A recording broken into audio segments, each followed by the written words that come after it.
There's a bit of an autumn chill in the air today. Summer is 100% over, but that's not going to stop us from learning how to set up external MIDI foot controllers on the Boss RC-505.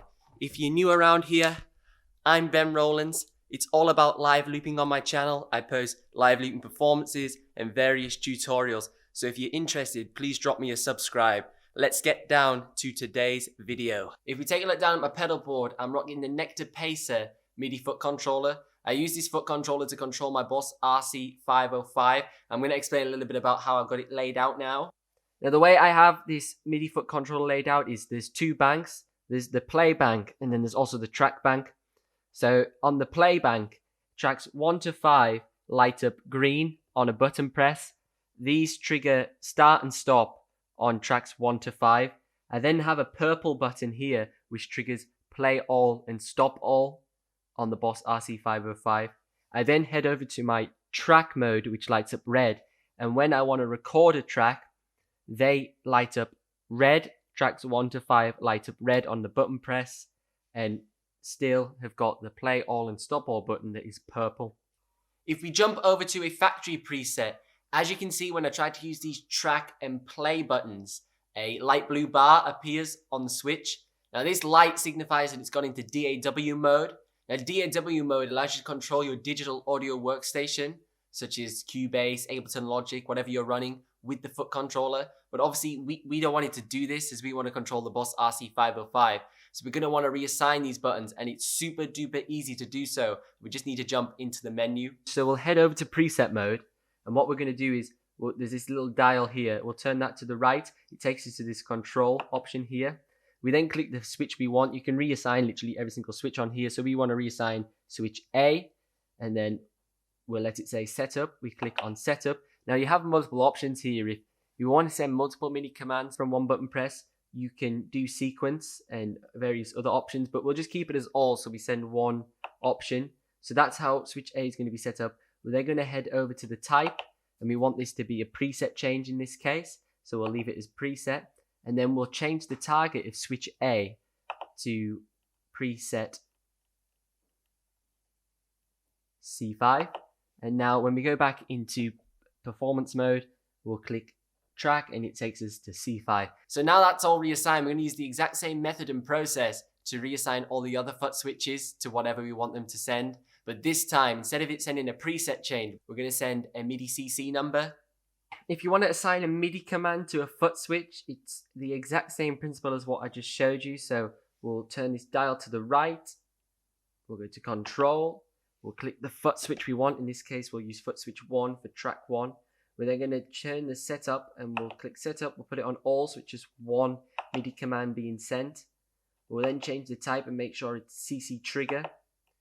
And then we'll select our CC number to CC1, as we're going to be assigning to track 1. We keep it dead simple. So now that we've assigned the CC number to that designated pedal, we're now going to head over to our Boss RC-505 and assign the CC number for it to receive it. We're now by the Boss RC-505. What you're going to want to do is you're going to want to click your memory button. Then you're going to want to scroll through the menu until we get to the controller assign switch. So we want to put assign switch 1 and we want to turn it to on. If it's off, just turn it to on. Then we'll scroll through and it currently says source expression pedal.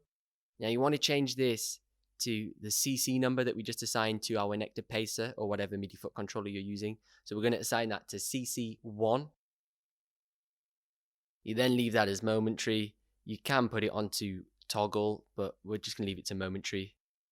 And then you can switch your target to whatever you want. There's a plethora of options, and we're just going to have ours as target 1 record/play.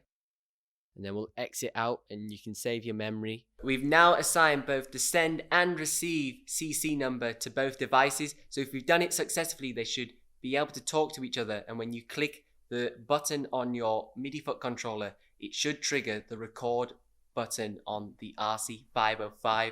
Now you can do up to 16 assignments on the Boss RC-505 if you've got firmware 2.0. Once you've done all your assignments, to save yourself doing it every single time with the CC number and assigning it on each memory bank, simply just save it. And then when you want to write it to a new memory, click write and then switch to your new memory. And you literally just copy and paste the settings over from that memory bank to your new memory bank. It works flawlessly, and that's exactly how I do it. Now, the reason why I think the Nektar Pacer is the best foot controller you can get for the Boss RC-505 is because of the flexibility of the custom LED lights on the pedal. Now, my main problem with all the other MIDI foot controllers on the market, such as the Behringer FCB 1010, not only the fact that that's a ridiculous shape and it's super duper wide, the pedals are very random layout. They're a bit like a keyboard layout, and you've got them two huge expression pedals that you're never going to use. You look at them and you think, yo, I could map some delays to that. Maybe some reverbs. That'd be really cool. And you get it. You never assign them to anything. You're just lugging them around. Apparently, it's a super heavy pedal as well. But despite all that stuff, I really do not like the fact that all the other MIDI pedals that I've seen just have that standard red LED light that blinks when you click it. The great thing about the Nektar Pacer is you can customize all the lights. For example, as I mentioned earlier, I have my play buttons light up green when I click them, my record buttons light up red when I click them, and my play all button is purple. So it's really easy to distinguish what pedals are what from just a brief look down when you're singing on stage and you just have a quick look down and you know what bank you're on, you know what you're clicking because it's responding with the correct colors.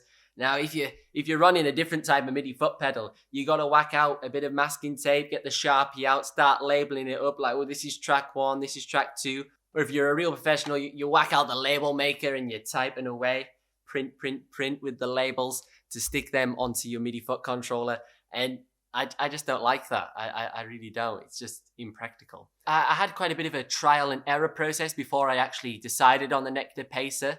Now, I first tried the Keith McMillan 12-step, and boy, that was terrible. Like, it was high-quality carbon fiber. It just felt awful. The buttons felt spongy. There was no positive click that really made you think, I've just clicked that button. And the worst part of all, I think I had a defective unit, to be fair to them, but I could not get it to work with the Boss RC-505. Their own software could not detect the pedal, and I couldn't load in my own presets onto it. I could only use the factory presets. I could get it to work with Ableton and Logic and stuff, but I could not get it to load my own presets that I was making in their software onto it without it bugging out. And I could not get it to work. I had the MIDI expander and everything. I couldn't get it to work with the Boss RC-505. And I contacted Keith McMillan's customer support about 6 months ago, and I'm still waiting on a response. So I'm pretty glad I sent that thing back and I got the Nektar Pacer, because I'd still be waiting. So that is it, another video done. I hope you found this video useful in trying to understand how to set up the Boss RC-505 with a MIDI foot controller. If you'd like to see the Nektar Pacer in action, check out my performance video of Message in a Bottle here. If you'd like to learn how I'm playing this Message in a Bottle track, check out my video where I break it down in a live looping lesson just here. I've been Ben Rowlands. Please like and subscribe for future live looping content, and have a great day.